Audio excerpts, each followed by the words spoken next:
अस्सलामुअलैकुम to my YouTube family. उम्मीद है आप सब खैरियत से होंगे। मैं हूँ आपकी होस्ट इमरा। आज मैं एक और मज़ेदार सी रेसिपी के साथ आई हूँ जो है क्राउन क्रस्ट पिज़्ज़ा, जो कि बहुत ही ज़्यादा टेस्टी और खाने में भी लाजवाब है। बहुत ही ज़्यादा रीज़नेबल प्राइस में ये बन जाएगा घर में ही। बहुत ही ज़्यादा टेस्टी और यम्मी ये आज की हमारी रेसिपी है और मुझे उम्मीद है कि आपको भी आज की मेरी रेसिपी पसंद आएगी। तो चलिए अब बनाना शुरू करते हैं हम अपनी आज की रेसिपी। तो इस रेसिपी को बनाने के लिए सबसे पहले मैंने ले लिया है बाउल। तो और बाउल में मैंने ऐड कर लिया है वाटर। 1 टेबलस्पून शुगर हमने इसमें ऐड की है और 1 टेबलस्पून हमने इसमें ईस्ट ऐड कर ली है। ईस्ट ऐड करने के बाद अब हम इसको अच्छे से मिक्स करेंगे अब शुगर के साथ और फिर हम इसको राइस होने के लिए रख लेंगे कवर करके 10 मिनट्स के लिए। तो अब यहाँ पर हम मैरिनेट कर लेते हैं अपनी चिकन। यहाँ पर मैंने ले ली है 500 ग्राम्स चिकन। इसमें हम स्पाइसेस ऐड कर लेते हैं salt, 1 teaspoon red chilli powder, 1 teaspoon chilli flakes half teaspoon और ज़ीरा powder 1 teaspoon, tikka masala 1 tablespoon और 4 to 5 टेबलस्पून हम इसमें योगर्ट ऐड कर लेते हैं। योगर्ट ऐड करने के बाद अब हम इसमें ऐड कर लेते हैं 1 टेबलस्पून लेमन जूस और अब हम अपनी स्पाइसेस को चिकन के साथ अच्छे से अब मिक्स कर लेते हैं। आप देखिए अब हम इसे कितने अच्छे से मिक्स कर रहे हैं। और अब यहाँ पर अब हम इसमें ऐड कर लेते हैं हाफ क्यूब लहसुन अदरक का पेस्ट और ये ऐड करने के बाद अब हम इसको अच्छे से मिक्स कर लेते हैं। और अब ये बहुत अच्छे से मिक्स हो चुकी है। अब हम इसको 40 to 45 मिनट्स के मैरिनेट होने के लिए रख लेंगे। तो जितनी देर हमने चिकन अपनी मैरिनेट करने के लिए रखी हुई है, हम यहाँ पे पिज़्ज़ा की डो रेडी कर लेते हैं। अब 10 मिनट्स हो चुके हैं। हमारी अब ईस्ट भी बहुत अच्छे से राइस हो चुकी है। अब मैंने मैदा ले लिया है 3 कप्स। इसमें मैंने ऐड कर लिया है 1 टेबलस्पून सॉल्ट और अब हम इसमें ऐड कर लेते हैं ईस्ट। ईस्ट हमारी बहुत अच्छे से राइस हो गई है। आप किसी भी कंपनी की ईस्ट यूज़ कर सकते हैं। अब हम पहले मैदे को ईस्ट के साथ बहुत अच्छे से मिक्स करेंगे। अब ये अच्छे से मिक्स हो चुका है तो अब हम इसको हाथों की मदद से अच्छे से मिक्स कर लेते हैं। तो अब यहाँ पे मैंने ले लिया है गर्म पानी।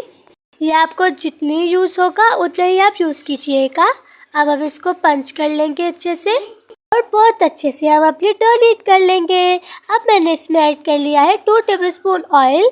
ऑयल ऐड करने के बाद अब हम इसको दोबारा से अच्छे से पंच कर लेते हैं और अपनी डो को नीट कर लेंगे। और अब यहाँ पर मैंने ले लिया है बाउल। इसमें हम ऐड कर लेते हैं ऑयल। ये मैंने इसमें ऐड किया है 1 टेबलस्पून और अपने इस बाउल को हम ग्रीस कर लेते हैं क्योंकि हमारी डो राइस होगी उसको ज़्यादा स्पेस चाहिए होती है, तो इसलिए मैंने बाउल को ग्रीस कर लिया है। आप देखिए अब हमने अपनी डो को कितने अच्छे से नीट कर लिया है। और अब हम अपनी डो को ग्रीस बाउल में डालेंगे ताकि ये अच्छे से राइस हो जाए। अब हम इसके ऊपर क्लिंग लगा लेते हैं ताकि ये अच्छे से राइस हो जाए हमारी डो। अब हम इसे क्लिंग लगा लेते हैं और इसे अच्छे से हम सेट कर लेंगे और अब 2 आवर्स के लिए अपनी डो को राइस होने के लिए रख लेते हैं। तो जितनी देर यहाँ पर हम रेडी कर लेते हैं अपनी सॉस। ये हम रंच सॉस रेडी कर लेते हैं। इसके लिए मैंने ले लिया है 1 cup mayonnaise, half cup cream और अब इसमें स्पाइसेस ऐड कर लेते हैं।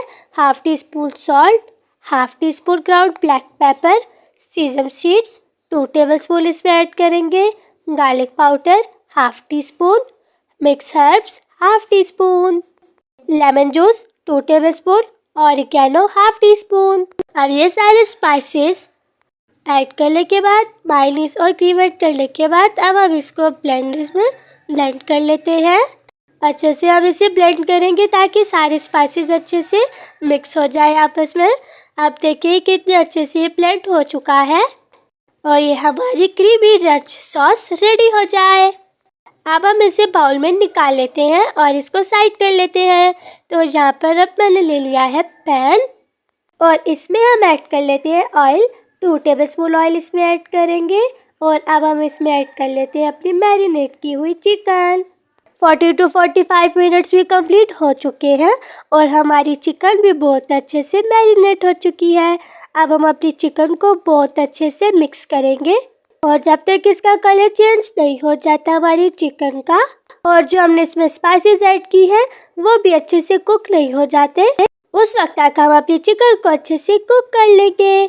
और अब यहाँ पर 2 आवर्स भी कंप्लीट हो चुके हैं और हमारी टोपी कितने अच्छे से राइस हो चुकी है। आप ईस्ट वगैरह की एक्सपायरी डेट ऐड करने से पहले देख लिया करें, अगर ये एक्सपायर हुई तो हमारी टोपी बिल्कुल अच्छे से राइस नहीं होगी और पिज़्ज़ा भी यम्मी नहीं बनेगा। तो अब देखिए, अब हमारी डो अच्छे से राइस हो चुकी है। अब हम इसकी एयर निकाल लेंगे अच्छे से। राइस करते वक्त आप इसके ऊपर कुछ भी रख सकते हैं, प्लेट वगैरह भी, बस इसके अंदर एयर नहीं जानी चाहिए वरना ये अच्छे से राइस नहीं होगी। अच्छे से पंच करने के बाद अब हमने अपनी डो को बाहर निकाल लिया है। इसको हम 2 पार्ट्स में डिवाइड कर लेते हैं और अब हम इनके पेड़े बना लेंगे। तो अब देखिए, अब यहाँ पे मैंने जो दूसरा पार्ट लिया था उसके अब मैंने 2 पार्ट्स में इसको भी कट कर लिया है।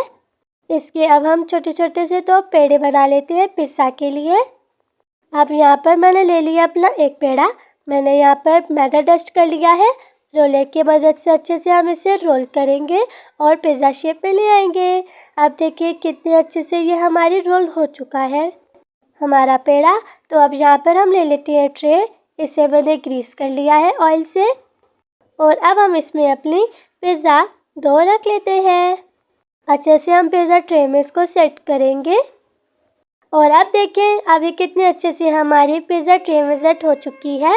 और अब यहाँ पर हमने ले लिया है फोर्क से हम इसको अपने डो में होल्स करेंगे ताकि ये अच्छे से अंदर तक बेक हो जाए।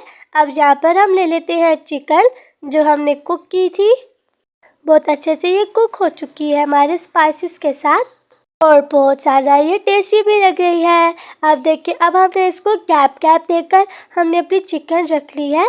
अब जहाँ से हमने गैप छोड़ा है वहाँ से हम अपनी डो को उठा के थोड़ा सा आगे करके इसको सेट कर लेंगे और फिर ये बिल्कुल एक राउंड शेप बन जाएगी।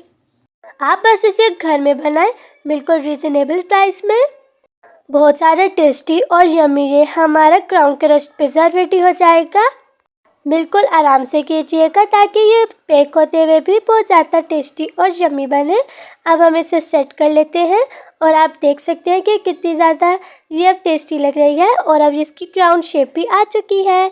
अब हम इसमें ऐड कर लेते हैं सॉस। ये जो हमने रंच सॉस रेडी की थी वो अब हम इसमें ऐड करेंगे। अच्छे से हम इसे लगाएंगे ताकि ये बहुत ज़्यादा टेस्टी लगे। अब हम इसमें चिकन ऐड कर लेते हैं, इसे हम सेट कर लेंगे और अब चिकन ऐड करने के बाद अब हम इसमें चीज़ ऐड कर लेते हैं, मोज़रेला और चेडर चीज़। और ये आप इसको अकॉर्डिंग टू टेस्ट ऐड करें चीज़ को। अब हम इस पर टॉपिंग कर लेते हैं। आप पिज़्ज़ा में जितनी ज़्यादा टॉपिंग करेंगे उतना ही ज़्यादा टेस्टी और यम्मी जी हमारा पिज़्ज़ा रेडी होगा। अभी मैंने इसको अनियन से गार्निश किया है, अब कैप्सिकम की भी टॉपिंग कर ली है और अब हम इस पर ऑलिव्स की टॉपिंग कर लेते हैं। ऑलिव्स ऑप्शनल है, आप डालना चाहते हैं या फिर नहीं। ऑलिव से इसके टेस्ट में भी इजाफा हो जाएगा। और अब हमने इसमें ऐड कर लिया है ऑरिगेनो। और अब देखिए यहाँ पर अब हमारा क्राउन क्रस्ट पिज़्ज़ा बिल्कुल रेडी हो चुका है और अब हम इसे बेक कर लेंगे 40 to 45 मिनट्स के लिए। तो अब देखिए 40 to 45 मिनट्स कंप्लीट हो चुके हैं और ये हमारा क्राउन क्रस्ट पिज़्ज़ा भी बहुत अच्छे से बेक हो चुका है। और अब आप देख सकते हैं कि कितना ज़्यादा यम्मी और टेस्टी लग रहा है। और अब आप लोग भी इस रेसिपी को ज़रूर ट्राई कीजिएगा। तो अब हम इस पर लगा लेते हैं रंच सॉस। यह भी बहुत ज़्यादा यम्मी और हमारी टेस्टी सी रंच सॉस रेडी हुई है। इसे हम अपने पूरे पिज़्ज़ा पर अप्लाई कर लेते हैं। लास्ट में इसका टेस्ट भी बहुत ज़्यादा यम्मी आएगा और टेस्टी भी। तो लीजिए, अब देखिए, अब यहाँ पर हमने अपनी रंच सॉस अच्छे से लगा ली है अपने पिज़्ज़ा पे और इसके बाद अब हम अपने पिज़्ज़ा को कट कर लेते हैं। और देखिए कितना ज़्यादा सॉफ्ट और यम्मी जी हमारा पिज़्ज़ा रेडी हुआ है। अब हम इसे कट कर रहे हैं और अब आप देख सकते हैं कि कितनी ज़्यादा रीज़नेबल प्राइस में ये आप क्राउन क्रस्ट पिज़्ज़ा अपने घर में बना सकते हैं। बच्चे भी पिज़्ज़ा वैसे बहुत ज़्यादा शौक से खाते हैं, यहाँ तक कि बड़ों को भी यह पिज़्ज़ा बहुत ज़्यादा पसंद आएगा और सब शौक से खाएंगे। तो लीजिए, मज़ेदार सी आज की ये हमारी रेसिपी अब तैयार है और अब आप भी जल्दी से ट्राई करें और रिव्यू दें। अगर आपको आज की ये मेरी रेसिपी पसंद आई है तो मेरे चैनल को लाइक, शेयर, सब्सक्राइब और कमेंट कर मेरी हौसला अफजाई करें। अल्लाह हाफिज़।